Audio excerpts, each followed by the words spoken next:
A continuación, 1000 hojas.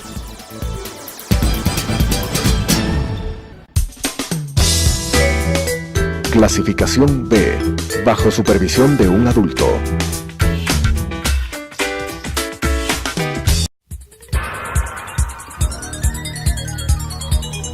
Las opiniones vertidas en este espacio por la producción y dirección del programa son de exclusiva responsabilidad de sus autores y de quienes intervienen en ellos.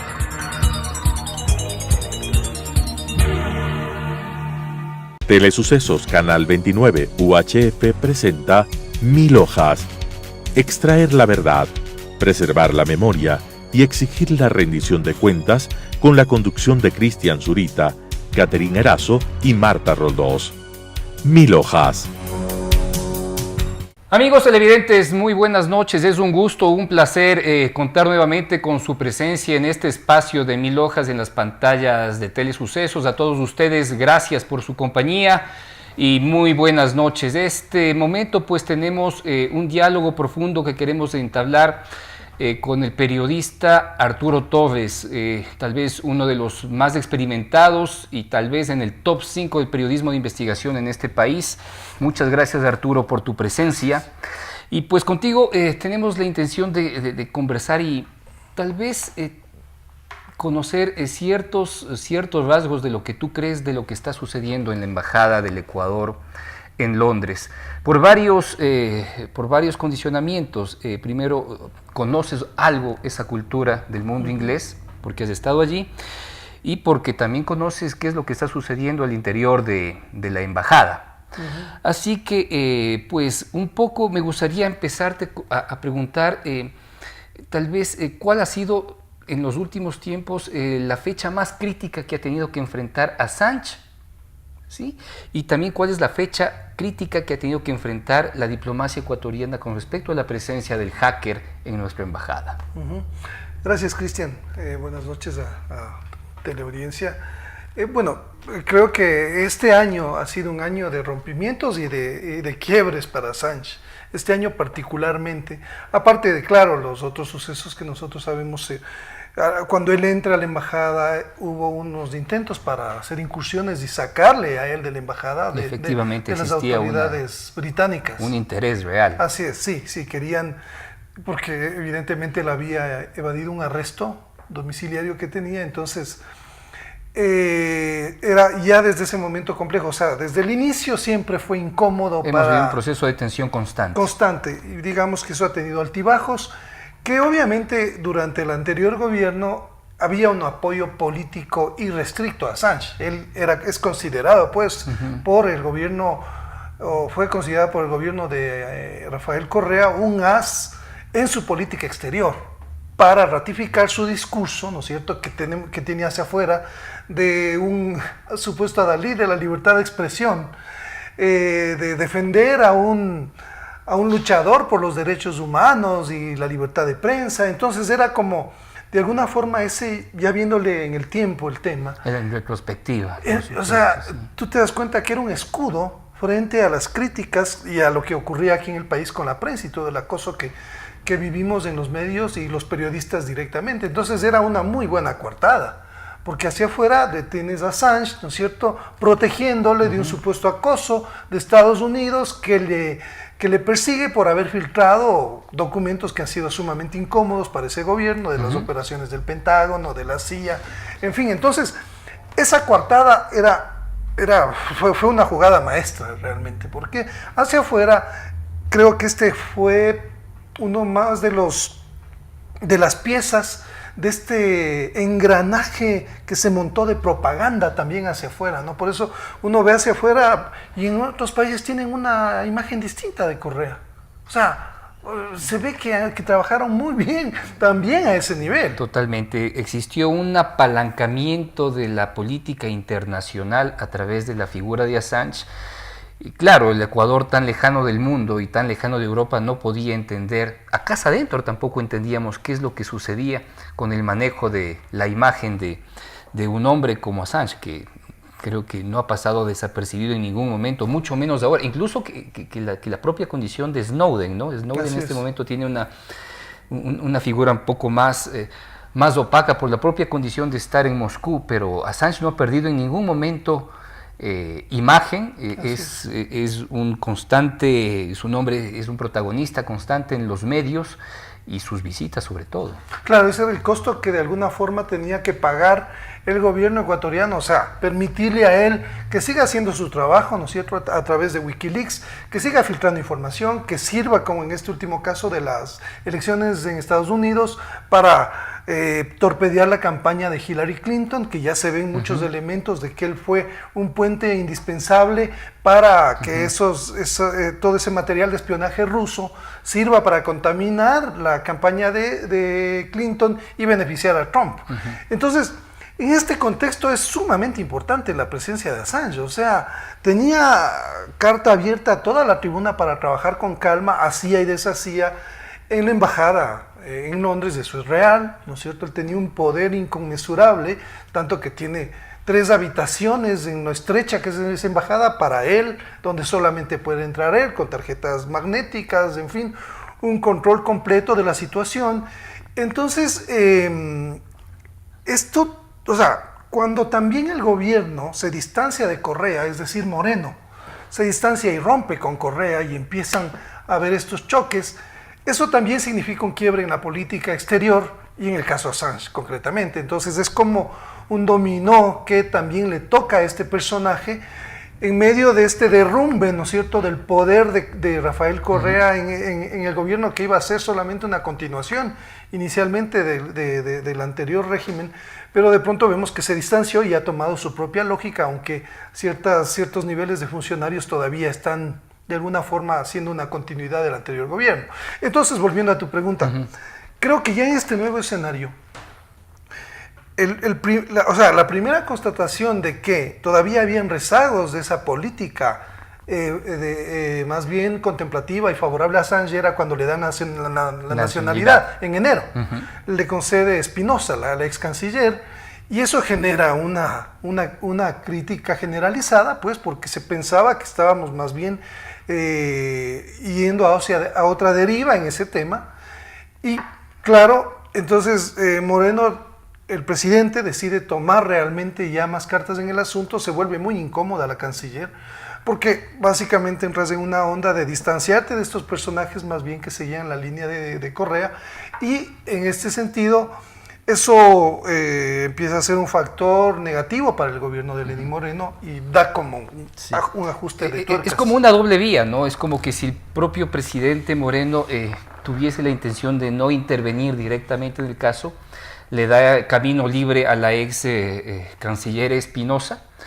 El entonces embajador en Londres, que era un diplomático de carrera, Abad, Carlos Abad, regresa al Ecuador por un asunto, por una condición vulnerable. Entiendo que un familiar muy cercano muere, viene a su entierro, ¿sí? Y es en este proceso en el cual, mientras está en el duelo de su padre, pues se da la entrega de la nacionalidad. Entonces él no fue de alguna manera, no tuvo absolutamente nada que ver, pero detrás existe un claro comportamiento de lo que se tenía que ser, y obviamente manejada por la canciller Espinosa. Claro, y no olvidemos el antecedente de que Romy Vallejo está en la embajada el 22 de diciembre. Es justamente lo que te queríamos consultar. O sea, tú has podido hablar ya en más de una ocasión sobre estos temas con Ronnie Vallejo, y te ha respondido. Es muy increíble, es muy increíble, me parece fabuloso.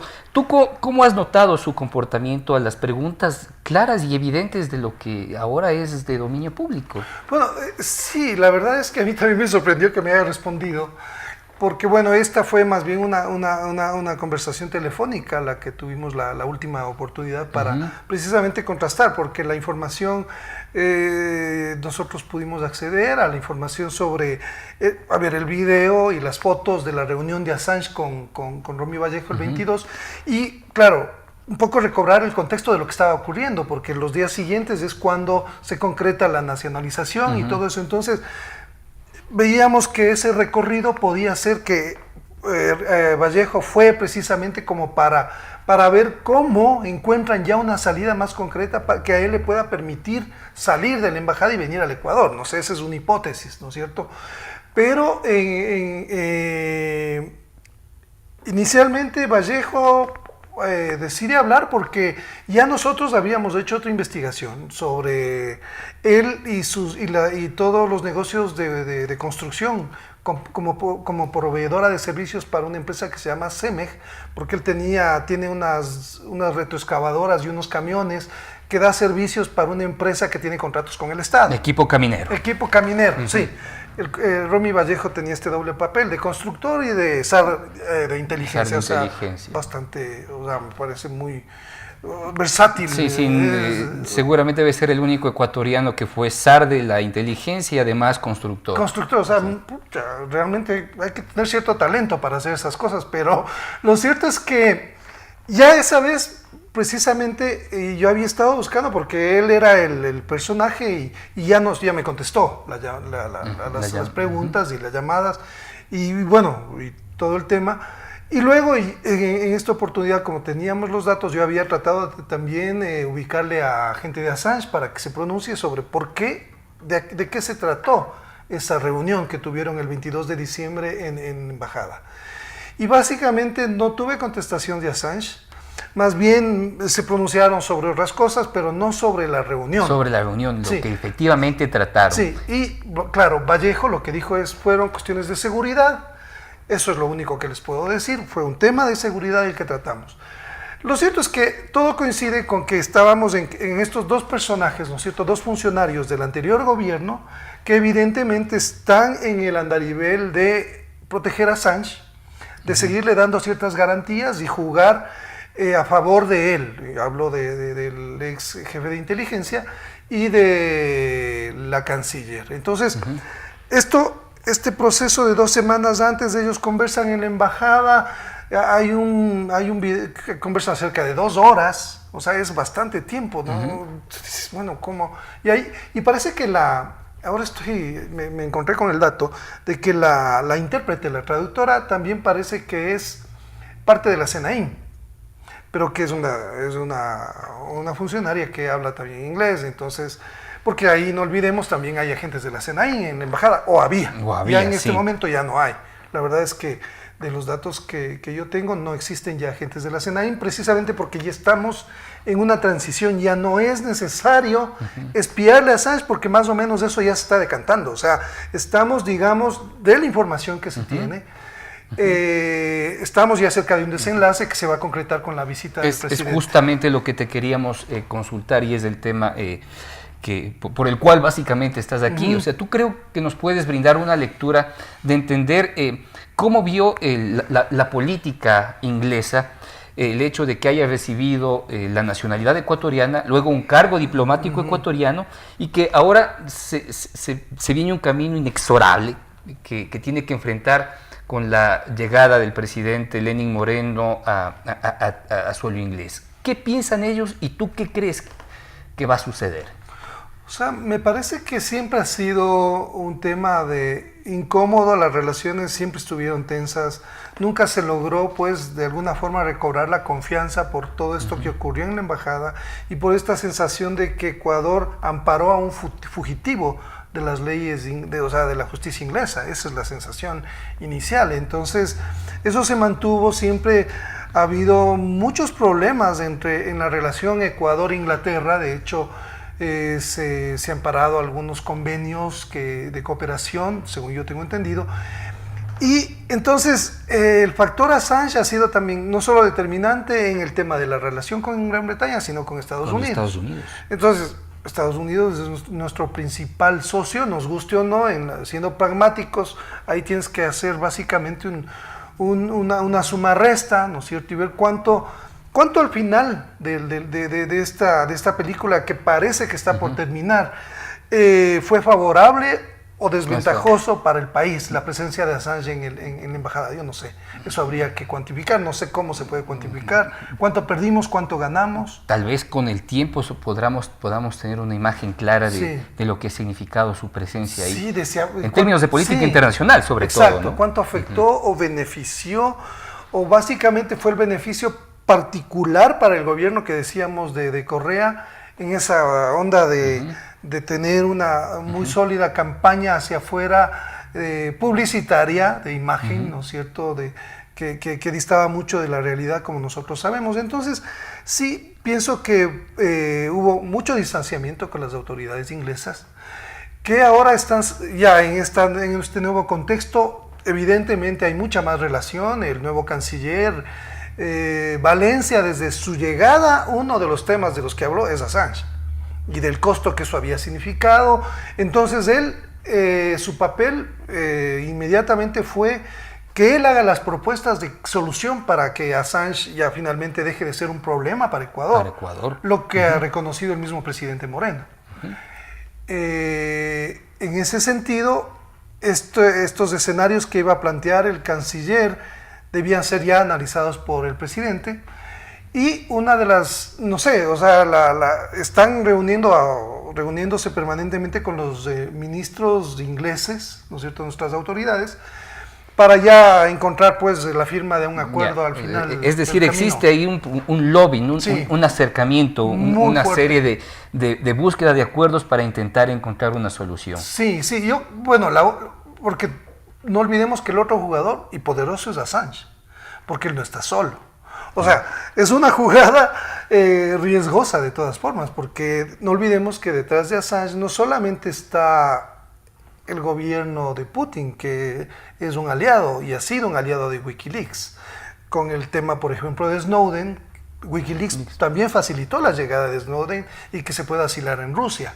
Entonces, hablamos de Rusia como un actor poderoso, pero también de grandes transnacionales, ¿no? Gente que tiene mucho poder y que también juegan a estos poderes de... obviamente atacar a ciertas multinacionales, a ciertos países en función de grandes negocios. O sea, hay un juego bien complejo detrás de Assange. Complejo, sí. O sea, no hay que perderle la pista al jugador Assange en este problema. O sea, yo no creo que es un tema solamente de los dos gobiernos. Si es que los dos gobiernos piensan que ellos, ¿no es cierto?, entrando en una lógica de acuerdo, pueden solucionar el tema, creo que es una equivocación. Porque hay un actor muy importante que es Assange. Claro, o sea, a ver, digamos, entonces tenemos un intento de acuerdo de país a país entre Ecuador y el Reino Unido. Assange, que por sí solo es un hombre poderoso y protagonista de este tema y es el central, con un padrino potente que se llama Vladimir Putin y su gobierno, pero también el gobierno de Donald Trump. Él no ha dudado en responder I love Wikileaks las veces que han sido necesarias, entonces entendemos que existe detrás. Es decir, el presidente Moreno debe ser una de las visitas tal vez más polémicas y más importantes que un mandatario ecuatoriano puede haber tenido en el exterior.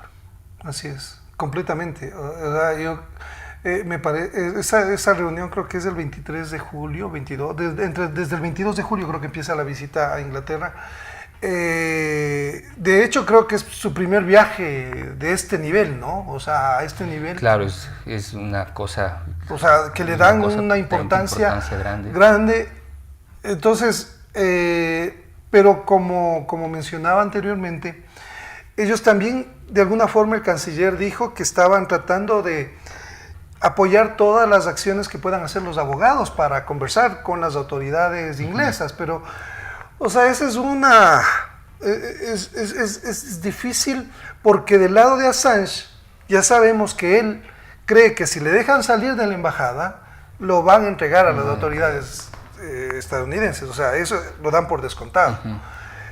Y ahí por eso es que se vuelve tan compleja la cosa, más que nada. Entonces yo veo difícil que ellos vayan a ceder a eso sin generar ya una campaña, porque hay gente que le respalda de todo tipo. O sea, es increíble, es impresionante. O sea, desde gente de Pink Floyd, por ejemplo, hablando de eso. O sea, yo me sorprendo porque, y efectivamente es parte de esta imagen más lejana o distante que se tiene, y nosotros casa adentro no es que tengamos muchos afectos o simpatías por el personaje, por todo lo que significó, por aliarse con Rafael Correa, que también... Claro, comprendemos, existe una carga emocional, emotiva y real, sí, cierta sobre este tema, que el mundo no lo va a entender. Claro, Nunca claro. lo va a entender. Entonces sí hay que poner mucha atención a todos esos seguidores de Assange. Ya, es decir, el juego de la opinión pública, sí, inglesa, de Sí. todo esta vanguardia que incluso es Así es, artística, es exactamente. demasiado fuerte. Es fuerte, es potente. Sí, como para pensar que su figura pueda caer en desgracia total. Así es, exactamente, porque no olvidemos que de alguna forma Londres y Gran Bretaña desde un momento se convirtió como en el corazón de la defensa de derechos humanos fundamentales. Yo recuerdo en los años 80, cuando yo estuve por primera vez en Inglaterra, a mí me llamaba muchísimo la atención cómo alrededor de la embajada de Sudáfrica todos los días tenía centenares de manifestantes, Free Mandela, Free Mandela, Free Mandela, o sea, liberen a Mandela, y una presión constante, y el movimiento de libertades, de derechos humanos, está muy atado a todo el tema artístico, cantantes, ya sabes, la potencia de Inglaterra es una potencia musical. Entonces ellos son muy fuertes en ese sentido, o sea, tienen una influencia además global.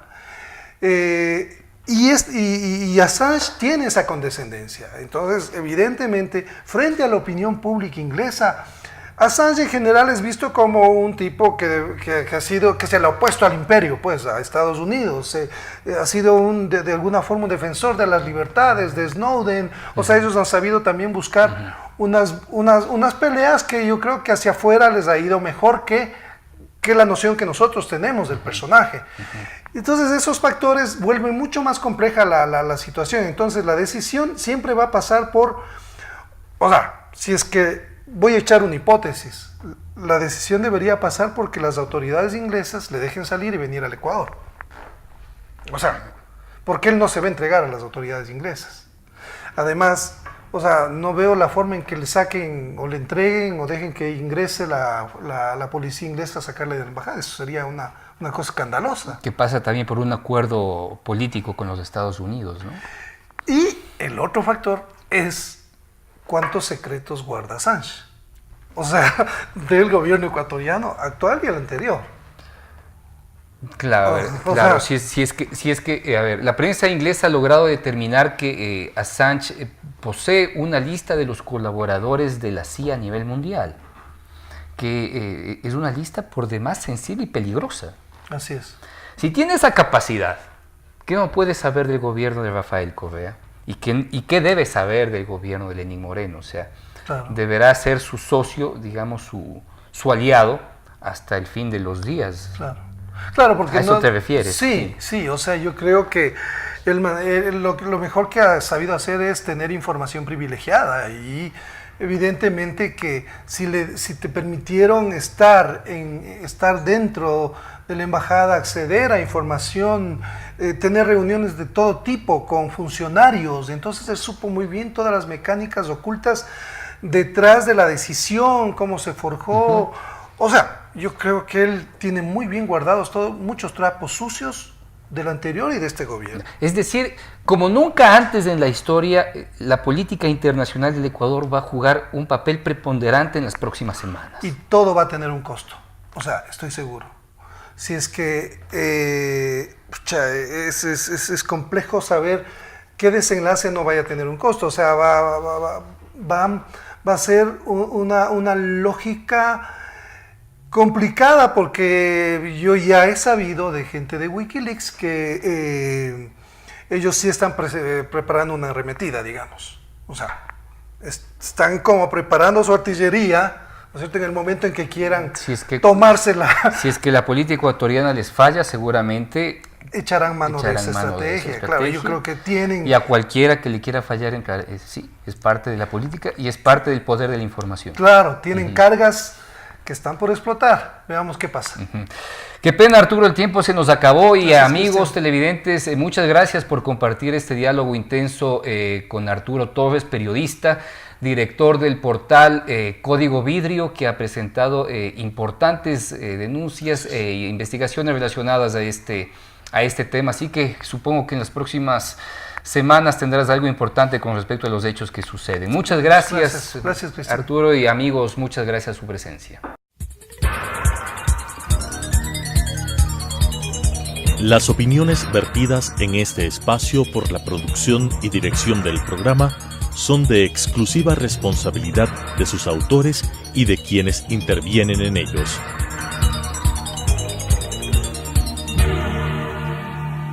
Telesucesos Canal 29 UHF presentó 1000 hojas. Extraer la verdad, preservar la memoria y exigir la rendición de cuentas con la conducción de Cristian Zurita, Catherine Erazo y Marta Roldós. 1000 hojas.